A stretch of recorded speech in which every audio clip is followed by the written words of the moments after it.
दिल को लगा के दिल को दुखाना प्यार नहीं ये दिखावा है।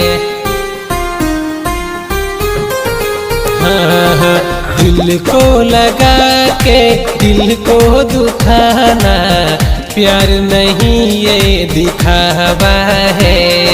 खाके कसम गम देती हो क्यों तुम, खाके कसम गम देती हो क्यों तुम, इसका कोई न दावा है। दिल को लगा के दिल को दुखाना प्यार नहीं ये दिखावा है।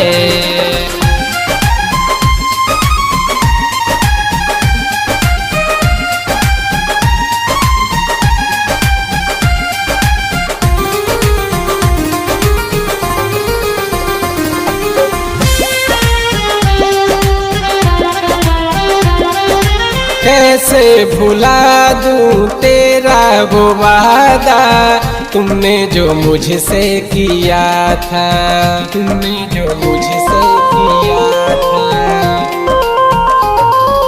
कैसे भुला दूं तेरा वो वादा तुमने जो मुझसे किया था। कभी न छोड़ूंगी साथ तुम्हारा ऐसा वचन दिया था। अपना बना के धोखा दिया है, अपना बना के धोखा दिया है। नफरत का उठाए हवा है।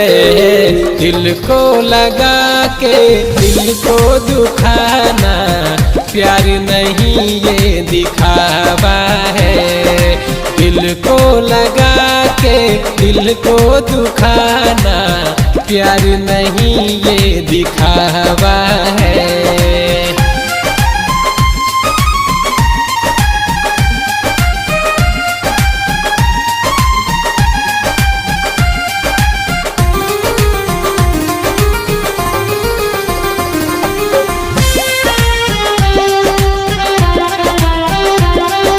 हंसते आँखों में आंसू दिया है, इसको कैसे छिपाऊं, इसको कैसे छिपाऊं। हंसते आँखों में आंसू दिया है, इसको कैसे छिपाऊं। दर्द दिल के हाल ये कुंदन कैसे सबको बताऊं। मासूम कभी जाने वो सभी, मासूम कभी जाने वो सभी। गलती अब पछतावा है।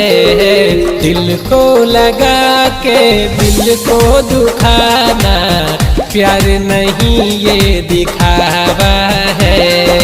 दिल को लगा के दिल को दुखाना प्यार नहीं ये दिखावा है। खाके कसम गम देती हो क्यों तुम, खाके कसम गम देती हो क्यों तुम, इसका कोई न दावा है। दिल को लगा के दिल को दुखाना प्यार नहीं ये दिखावा है। रिकॉर्डिंग स्टूडियो ताड़ी बाजार।